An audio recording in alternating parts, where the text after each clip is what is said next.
When disaster hits, the loudest person in the room often makes the first fatal mistakes, not because they're weak, but because panic is a parasite that eats your brain faster than any fire, flood, or collapse ever could. Calm isn't luck, it's survival. Your heart is pounding, alarms are screaming, everyone around you is running, shouting, pushing. In your brain, your supposedly rational, problem-solving brain, just shut off. Welcome to the nightmare of panic, where more people are lost to their own decisions than to the disaster itself. Here's what nobody tells you about staying alive when everything goes wrong. The biology of panic. Let's start with the uncomfortable truth. Your brain is designed to keep you alive, but it's also designed for a world that doesn't exist anymore. When you perceive a threat, your amygdala, the ancient fear center in your brain, hijacks everything. It floods your system with adrenaline and cortisol. Your heart rate spikes, blood drains from your brain and rushes to your muscles. You're now running on autopilot, and that autopilot was programmed for saber-toothed tigers, not structural fires or massive evacuations. This is called the acute stress response, and it's brutal. Your fine motor skills collapse, your peripheral vision narrows into tunnel vision. Your ability to think critically, to plan, to make complex decisions, it just vanishes. You become a reaction machine, not a thinking human. And in a modern disaster, reaction without thought is how people end up trampled in a stairwell or trapped in a room they could have escaped. Calm people survive because their brains stay online. They're not immune to fear. They've just learned to keep the prefrontal cortex, the part that thinks and plans, in the driver's seat. Fear is still there, but it's a passenger, not the pilot. The freeze response nobody talks about. Here's the part that haunts survivors. In a real crisis, roughly 10 to 15% of people will respond effectively. Another 15% will panic, and the rest, the majority, will freeze. They'll stand there, staring, waiting for someone to tell them what to do, and sometimes they'll wait until it's too late. Freezing isn't weakness, it's your brain trying to assess the situation, but it gets stuck in analysis paralysis. The information is coming too fast, the threat is too novel, and your brain, unable to match the current situation to anything in your memory, just buffers like a broken video. Calm people break the freeze by forcing action, any action. They move, they make a choice, even if it's imperfect, because a decent plan executed now beats a perfect plan executed too late. Movement reactivates the brain. Decision-making, even small decisions, brings your prefrontal cortex back online. Normalcy bias, the quiet killer. There's another trap, and it's insidious. Normalcy bias.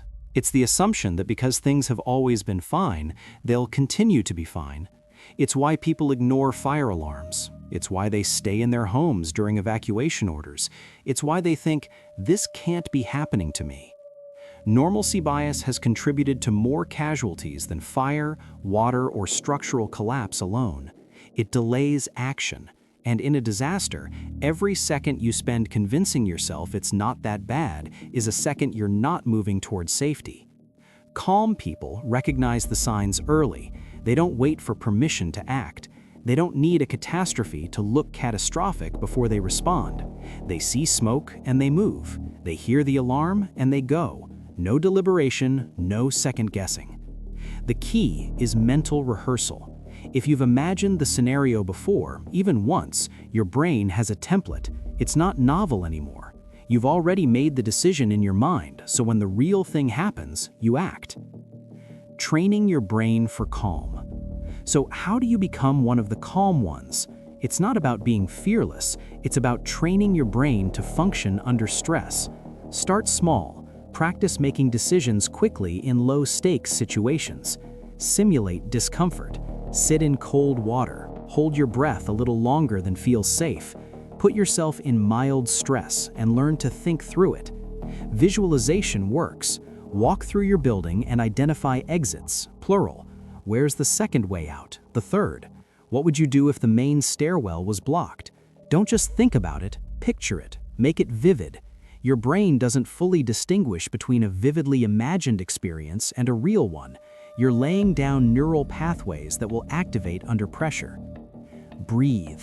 Sounds cliché, but when panic hits, your breathing goes shallow and fast. That tells your brain the threat is real and amplifies the stress response. Force yourself to breathe slowly, deeply from your diaphragm. It's a manual override. Slow breathing tells your nervous system to stand down, which gives your prefrontal cortex room to think. The power of pre-commitment. Calm people make decisions before the disaster happens.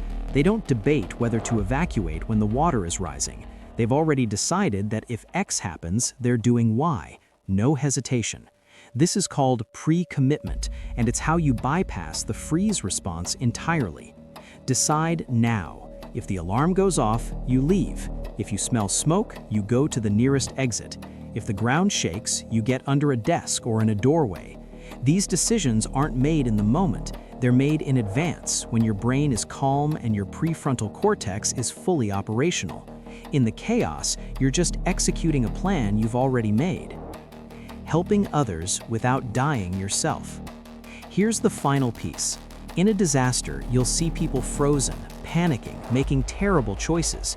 Your instinct might be to help, and that's good, but you cannot help if you're dead.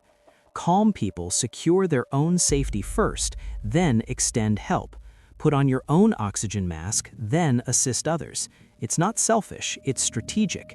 When you do help, be direct. Panic spreads, but so does calm. If you're giving instructions, make them simple and specific. Don't say, "We need to leave." Say, "Follow me to the east exit now." Point, move, lead by example. Your calm becomes contagious. The aftermath and takeaway.